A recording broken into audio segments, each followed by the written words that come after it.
وكفى وسلام على عباده الذين اصطفى أما بعد. ನನ್ನ ಪ್ರೀತಿಯ ಗುರುಗಳೇ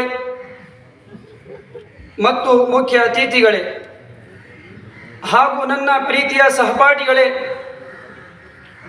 ಇವತ್ತಿನ ದಿನ ನಿಮ್ಮ ಎಲ್ಲರ ಸಂತೋಷದ ದಿನ. ಯಾಕೆಂದರೆ ಇವತ್ತಿನ ದಿನ ನಮಗೆ ಸ್ವತಂತ್ರ ಸಿಕ್ಕಿದ ದಿನ. ಇದಕ್ಕಾಗಿ ನಾನು ನಿಮ್ಮ ಮುಂದೆ ಒಂದೆರಡು ಮಾತುಗಳನ್ನು ಹೇಳುತ್ತೇನೆ. ನಮ್ಮ ದೇಶ 15 ಆಗಸ್ಟ್ 1947ರಲ್ಲಿ ಬ್ರಿಟಿಷರ ಕೈಯಿಂದ ಬಿಡುಗಡೆವಾಯಿತು.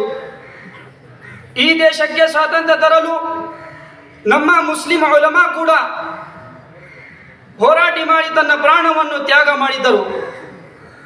ಅದರಲ್ಲಿ ಮೈಸೂರಿನ ಹುಲಿಯಾದ ಟಿಪ್ಪು ಸುಲ್ತಾನ್ ಬ್ರಿಟಿಷರ ವಿರುದ್ಧ ಹೋರಾಟ ಮಾಡಿ ತನ್ನ ಪ್ರಾಣವನ್ನು ತ್ಯಾಗ ಮಾಡಿದರು.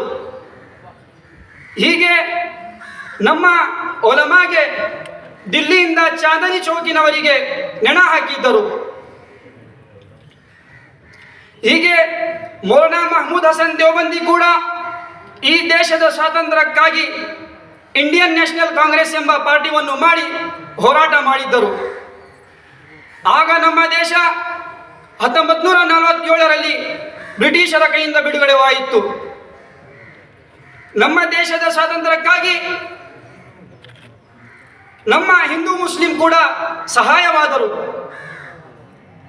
ಅದರಲ್ಲಿ ಕರಮಚಂದ್ರ ಗಾಂಧಿ, ಡಾಕ್ಟರ್ BR ಅಂಬೇಡ್ಕರ್, ಮೌಲಾನಾ ಅಬುಲ್ ಕಲಾಂ ಆಜಾದ್, ಮೌಲಾನಾ ಕಾಸಿಂ ನಾನೂತಿ ಹಾಗೂ ಮುಂತಾದ ಜನರು ಇದ್ದರು. ಇದಕ್ಕಾಗಿ ಈ ದೇಶ ನಿಮ್ಮ ಎಲ್ಲರ ಆಸ್ತಿ. ನಾವು ನೀವು ಸಂತೋಷದಿಂದ ಕೂಡಿ ಈ ದೇಶಕ್ಕೆ ಬಾಳಬೇಕು ಎಂದು ವಿನಂತಿಸುತ್ತೀನಿ.